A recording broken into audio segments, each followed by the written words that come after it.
Hello and welcome back to the Single Malt Review with Tim and Dave, where we will be going somewhere we have scant gone in the past. Back to the Emerald Isle Ireland. for Irish Whisky.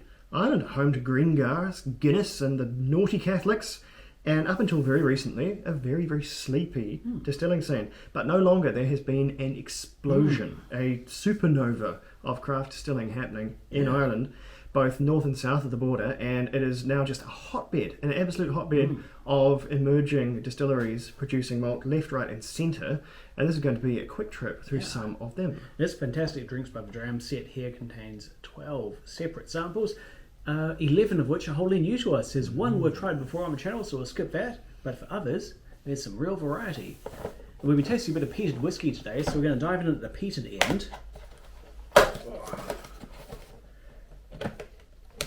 Oh, it's another one of their nightmare boxes, isn't it? The drinks by the dram finger trap. But it is, though. We've looked at Teeling's single malt Irish whiskey before, but today it is Teeling's Blackpitts peated malt. Again, a single malt whiskey, but this one is the peated offering. Yeah. A sturdy 46% ABV. And a few other quirks. Yeah, this is an interesting one. Obviously, of most interest is the fact that it's a peated Irish whiskey that has not come along, unless it's Connemara, which was sort of the holding the torch, as it were, in a show, which may or may not still be available. Yeah, but no, this is a fully old peated Irish whiskey. Blackpitts, named after the malting sort of sector, or ex-malting sector, I don't think they do it anymore, sort of out back of the new Teeling distillery in Dublin, where this is distilled. It is unchill filtered, it is uncoloured, tick, and it is, the maturation is pretty interesting on this too. It is, and they actually gave us the numbers on this, which is pretty remarkable. Not something we normally expect to be lavished with. This is a full third matured in Sauternes casks. So that's going to have a pretty profound effect on what's going on. The rest, of course, being bourbon in the standard style. Very sweet cask, but the very non-sweet promise of peat. Yeah. Now, why are we starting with the peated offerings? It's so atypical for Irish whiskey. That's because right before this we've been trying some peated Scotch and other peated whiskey, so it makes sense to stick with peat for the sake of our palates. And as the Teeling Whisky website itself points out, this is, in the Irish model, triple distilled. So that is going to strip that much more of the peat out of the spirit. So peated as this may be, it might not be as peated as we're expecting, having tasted the some recent Islay versions of things. It could be a little more mild than we're anticipating. So let's see. And it is, I think. Ooh, there's peat for sure, but it's not, it's not blow your nuts off, come out the glass, peat. It's not that kind of stuff. It is pretty moderate in terms of the smoke. It's quite perfumed, actually. Yeah, there's a minerality, a bit of some perfume or incense notes. That's me. It's nicely smoky rather than distinctly, I just night open a bag of potting mix peat. There's a little bit of, to dredge up a wine, there's a bit of a Pouilly-Fuissy Chardonnay note in here. A mineral, flinty, kind of there's a bit of lemon and lime. It's not mega oaky, but it does represent here. I was a bit worried that the Sauternes cask was just going to get absolutely flattened by the peat, because they're very, very delicate, fruity. They produce some delicious whiskey. Some of our favourite, Aaron in particular, really knows how to use Sauternes wood. And they produce some absolutely scrumptious offerings, but it's quite light. It's quite an ethereal, sweet, delicate, fragile flavour almost. And so my fear was that the peat was just going to come in there and squash it flat. And it absolutely hasn't, at least on the nose. No, that's a really gentle and quite balanced nose, but it's not overwhelmingly sweet from the sweet wine or peaty from the peat. So no, not at all. That's right, a good start. Yeah. And this theme of delicacy and fragility of flavour, that's something that's going to come up in most, if not all, of these Irish whiskies. Because Irish whiskey is, by nature of how it's made and how it's distilled so many times, it is an intrinsically delicate and consequently fragile whiskey in terms of its flavour. You don't get these big flavours like you get in Scotch. You don't get these big, forceful, palate-dominating things. You get a much lighter-bodied, a much more sort of broad and breezy kind of a dram, and that suits some styles more than others. So we will just have to find out. So on the palate here, All right, there's the peat. The peat has not been lost at all. Oh, wow. That's got a real heat. That's got a real coal fire ember. Just starts smouldering on the back of the tongue. 46 as this may be, this has got a real catch. That's to a it. tingle from front to back on my tongue. That is pleasant, yeah. This is a real but punch. also a potent, raisiny, juicy sweetness from the Sauternes cask as well. It's it goes places. It's pretty young. It is pretty jolly young, which, I mean, all Teeling is going to be pretty jolly young. They only just built the distillery after all, so there's not a hell of a lot they can do. They don't have a great deal of wiggle room in that regard, so we will forgive them that. But this does taste, not so much on the nose, but on the palate, there is a real conspicuous youth to this whiskey. But still lots of cask character and lots of peat as well. It's not holding back on either front, despite what the nose suggests, but it's going to be quite limited on both of those fronts.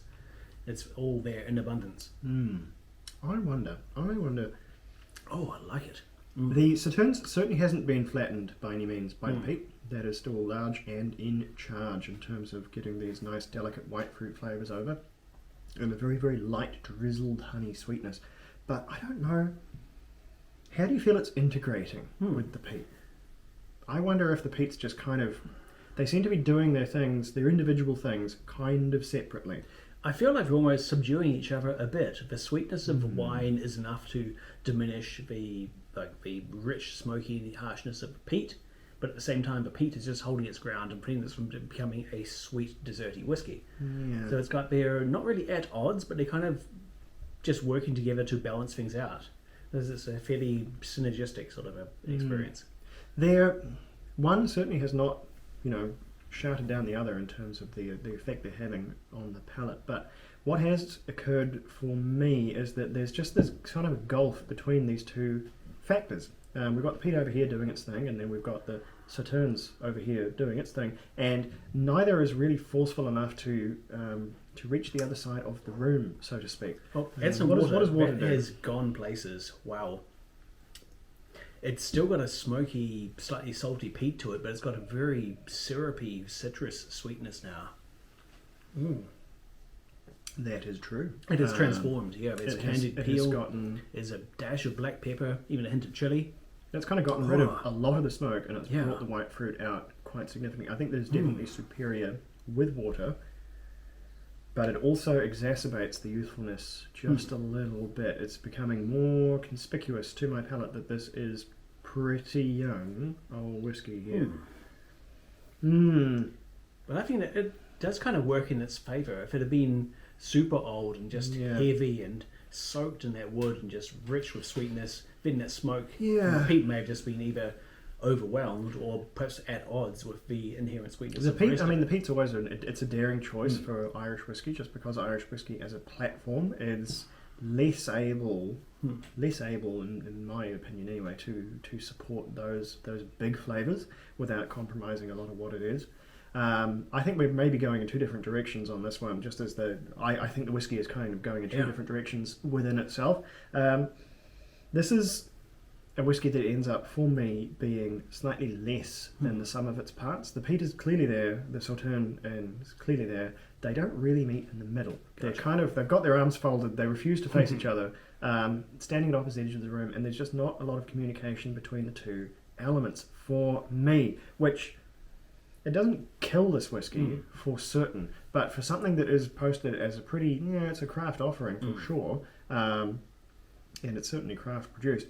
I think maybe a little more age would have led to more integration. I think that could have been what fixes this whiskey, just a few more years, which is the one thing as a fledgling distillery it doesn't have quite yet. So I'm not going to ping them too hard for that, but it's just doesn't quite. It's not the complete package for me. Do you reckon either an older peated, straight up original recipe Teeling, or else just an unpeated Sauternes cask? I would love to try the Teeling unpeated would both version be- of this. Yeah. I think the unpeated version of this would be ready to Oh man, roll. that would be And I'm sure sweet and fruity wonderland. Yeah. Teeling is going to come back up more than once in this box. It rolls pretty hard in the Teeling, this particular selection, which we won't fault it for. Teeling's a great whiskey, but yeah, we are going to be able to have another strafe at the Teelings, so it will have another chance to impress. But this one's just not not really there for me. And I think maybe a lower peating level, a Noah peating level, which would then completely invalidate the whole theme of the whiskey. So maybe that's a facetious pick, but that or just a couple more years I think might serve to boost the oak flavours and integrate the flavours a bit, and that might save it for me. But presently it's just not where it needs to be in terms of a completeness. Completeness is the big thing, the big go word that I look for. It's just a bit separate. Funny jokes, which I won't go to. Which is a roundabout way of saying 77 for me. It's just not there. Not quite there. It's a work in progress, maybe. Yeah.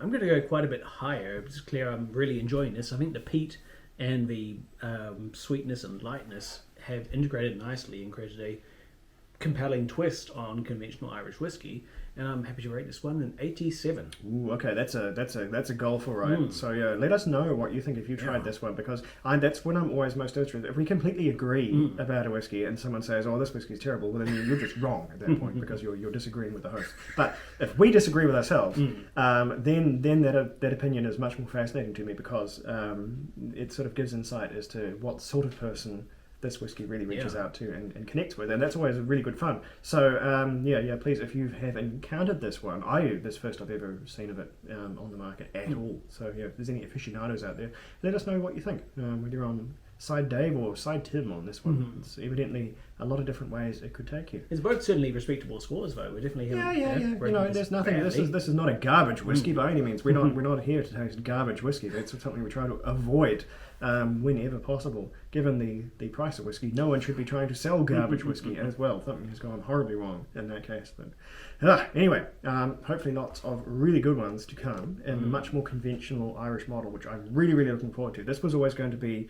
I'm sort of glad we've gotten this one out of the way, because this I think was always going to be the wackadoo one. Yeah. And now I can sort of get my Irish palate really, really going and focus down on these ones coming up in the more traditional model. So yeah, super looking forward to it. Stick with us, and we will go all the way down the Irish hole to find what lies at the bottom of the box.